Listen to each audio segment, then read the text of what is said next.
Bismillahirrahmanirrahim. Assalamu alaikum. I'm Sir Tahir Ali. I hope all of you will be fine. जी बेटा, आज मैं आपको 9th class के computer का 6 लेक्चर देने के लिए जा रहा हूँ न्यू बुक से। इससे पहले मैंने आपको 5 लेक्चर्स डिलीवर कर चुका हूँ। आज 6 लेक्चर के अंदर हमारा 4th पॉइंट है टेस्ट डेटा का। हमने टेस्ट डेटा को कंप्लीट डिस्कस करना है। आपको मैंने फर्स्ट लेक्चर के अंदर बताया था कि इसके अंदर 6 मेजर पॉइंट्स हैं जिनको हम डिस्कस करेंगे। आज 4th पॉइंट है हमारा टेस्ट डेटा। टेस्ट डेटा क्या होता है जी? आप जब प्रॉब्लम को सॉल्व करते हैं, जब प्रॉब्लम को सॉल्व करने के लिए एल्गोरिथम बना लेते हैं, फ्लो चार्ट बन गया, तो उसको टेस्ट करने की बारी आती है कि आया जो आपने एल्गोरिथम डिजाइन किया था, जो आपने फ्लो चार्ट बनाया था, वो दुरुस्त बना है या नहीं बना। इस काम को जज करने के लिए, इस काम को चेक आउट करने के लिए आप डाटा को टेस्ट करते हैं।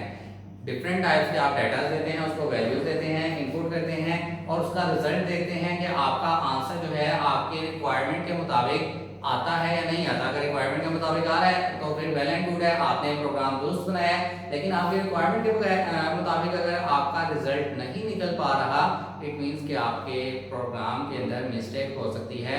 और इस काम को चेक करने के लिए हम टेस्ट प्रोग्राम को जो है वो टेस्टिंग के अमल से गुजारते हैं और इसको टेस्ट डाटा का नाम दिया गया है यहाँ पर। After solving a problem, we need to test whether the solution is correct or not, and for testing we need test data. Types होती हैं कुछ टाइप्स ऑफ टेस्ट डेटा जो हम यहाँ पर डिस्कस करेंगे। 5 तरह के डेटा हमें यहाँ पर दिए गए हैं टाइप्स के अंदर। सबसे पहले हमारा आ जाता है valid test data, number 2 invalid test data, number 3 boundary test data values, number 4 wrong data formats and number 5 absent data. ये होते क्या है? ये 5 कैटेगरीज, ये टाइप्स 5 क्या हैं, इनको हम डिस्कस करते हैं। वैलिड टेस्ट डेटा क्या होता है? It is the best data that compiles with the input requirements of the algorithm. Valid test data आपका ऐसा टेस्ट डेटा होता है जो कि आपके एल्गोरिथम के अकॉर्डिंग दिया गया होता है। आपको जो लिमिटेशंस बताई गई हैं उन्हें फॉलो कर रहा होता है। जो रिक्वायरमेंट्स हैं, जो फॉर्मेट है, उसके ऊपर वो पूरा उतरता है। इट मींस कि आपके प्रोग्राम के 100% अकॉर्डिंग वो डाटा होता है और वो आपके प्रोग्राम के ऊपर एप्लीकेबल होता है। उससे आपके रिक्वायर्ड रिजल्ट निकल सकते हैं। ऐसा डाटा आपका वैलिड टेस्ट डाटा कहलाता है जो कि आपके प्रोग्राम की तमाम रिक्वायरमेंट्स को पूरा करता है। उसके बाद आते हैं जी इनवैलिड टेस्ट डाटा। इसका अपोजिट कर लें जो मैंने किया आपको बताया। वैलिड टेस्ट डाटा क्या था? जो कि आपके प्रोग्राम की रिक्वायरमेंट्स के मुताबिक था। इनवैलिड टेस्ट डाटा क्या है? जो आपके प्रोग्राम की रिक्वायरमेंट्स के मुताबिक नहीं है, उसके फॉर्मेट्स को फॉलो नहीं करता, उसकी लिमिटेशंस को फॉलो नहीं करता। ये तमाम खामियां इसके अंदर मौजूद होंगी, वो इनवैलिड होगा। It is the data that does not comply with the input requirements of the algorithm.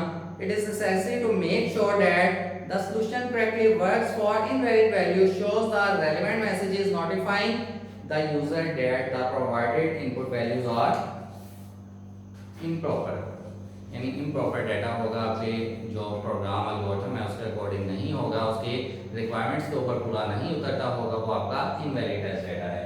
Number 3 boundary test data values. Boundary test data values क्या है? A solution is tested on extreme values. आपका solution जो है वो extreme values के ऊपर test किया जाता है। बाउंड्री टेस्ट डाटा आपको लिमिटेशन दे दी गई है, बाउंड्री लगा दी गई है कि आप ना तो इससे बाहर की वैल्यूज ले सकते हैं, ठीक है, आउटसाइड नहीं ले सकते। बाउंड्री है, इसके अंदर जो भी डाटा आपको पास रिक्वायर्ड आपके पास मौजूद है, आपने उसी का इस्तेमाल करना है और अपने प्रोग्राम को टेस्ट करना है, अपने एल्गोरिथम को टेस्ट करना है। यानी लिमिटेशन लगा दी गई, जिस तरह से एक बाउंड्री लाइन लगा दी जाती है कि इसके अंदर ही रहना है आपने। यहाँ पर बाउंड्री टेस्ट डाटा के अंदर भी ऐसे किया जाता है कि आपको बता दिया जाता है कि ये डाटा आपके पास मौजूद है, आपने इसके अंदर रहते हुए ये काम करना है, इससे बाहर नहीं निकलना, इसके बाहर का डाटा आपने इस्तेमाल नहीं करना। इसको कहते हैं बाउंड्री टेस्ट डाटा।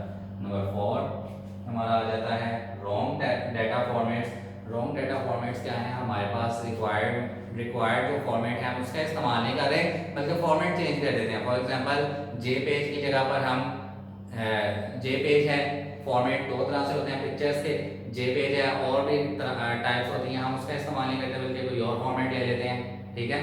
इसी तरह से हमारा टेक्सचुअल डाटा है, हम टेक्सचुअल की जगह न्यूमेरिक यूज कर रहे हैं। न्यूमेरिक डाटा है, न्यूमेरिक की जगह पर हम टेक्सचुअल डाटा इस्तेमाल कर देते हैं। फॉर्मेट उसका चेंज कर देते हैं। जब फॉर्मेट चेंज हो जाता है तो हमारा रिक्वायर्ड रिजल्ट नहीं निकलता बल्कि रॉन्ग निकल आता है। अगर रिक्वायर्ड निकलता भी है तो वो भी रॉन्ग ही है।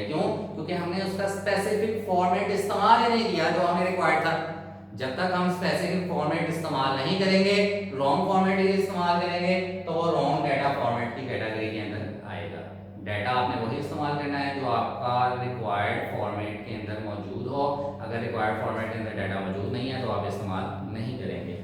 नंबर 5 है हमारा एब्सेंट डाटा। एब्सेंट डाटा क्या होता है? बाज़ औक़ात हम जो है वो एंट्री डालते हैं, कुछ लोग एब्सेंट होते हैं। फॉर एग्जांपल क्लास के अंदर जो है मार्क्स हम ऐड कर रहे हैं स्टूडेंट्स के। हमारे क्लास के अंदर 15 स्टूडेंट्स हैं जिसमें से 14 प्रेजेंट थे, हमने उनके पेपर के मार्क्स ऐड कर दिए, एक एब्सेंट था उसके मार्क्स एंटर नहीं किए। तो कैलकुलेट जब हमने किया, टोटल जब हमने किया उसका, तो वो टोटल तो आ गया, लेकिन जो एक स्टूडेंट एब्सेंट था उसके मार्क्स उसके अंदर इंक्लूड नहीं है। तो लिहाजा ये हमारा जो डाटा है ये तो रॉन्ग हो गया, क्योंकि एक स्टूडेंट तो एब्सेंट था, उसके डाटा हमने मार्क्स इंक्लूड ही नहीं किए।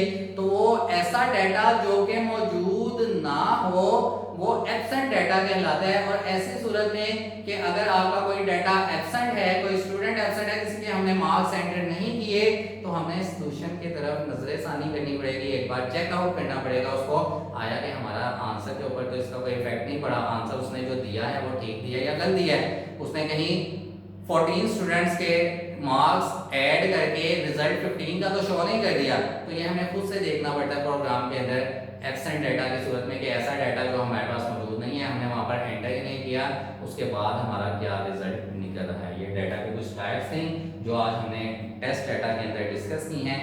इंशाल्लाह नेक्स्ट लेक्चर के अंदर वेरिफिकेशन एंड वैलिडेशन जो हमारा 5th मेजर पॉइंट था इस चैप्टर का, वो कंप्लीट डिस्कस करेंगे। तब तक के लिए इतना ही। आपकी ये होम असाइनमेंट है, जितना मैंने आपको काम करवा दिया है आपने नीट एंड क्लीन कॉपीज के ऊपर करके मुझे जो है इनबॉक्स कर देना है। इंशाल्लाह मैं चेक करके आपको रिप्लाई कर दूंगा। नेक्स्ट लेक्चर तक के लिए इतना ही। अपना बहुत सा ख्याल रखिएगा। अल्लाह हाफिज़।